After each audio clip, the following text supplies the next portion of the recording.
ఎక్కువ నిట్టూర్పులు విరుస్తున్నావు కదా, విసుక్కుంటున్నావు, అసౌకర్యంగా ఉన్నావు, సంతోషంగా లేవు, బాధపడుతున్నావు, భూమిని తాకుతున్నావు, భూమి వైపే చూస్తున్నావు. ఇన్ని చూస్తున్నావు, ఇన్ని చేస్తున్నావు కదా, నీలో రాజలక్షణాలు కనబడుతున్నాయి, గొప్ప రాణి లక్షణాలు, రాజలక్షణాలు. వీటిని బట్టి చూస్తే నీవేవో దేవతా స్త్రీ కావని నాకు అనిపిస్తుంది. రాజలక్షణాలు కనబడుతున్నాయి, గొప్ప సౌందర్యవతిలాగా ఉన్నావు.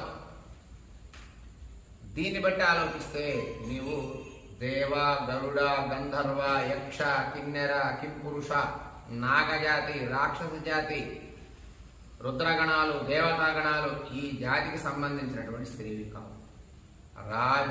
రాజలక్షణాలతో ఉన్నామంటే నీవు ఖచ్చితంగా ఏ రాజ్యానికి సంబంధించినటువంటి మనిషివు అయి ఉండాలి అని హనుమంతుడు నిర్ధారణ చేస్తున్నాడు.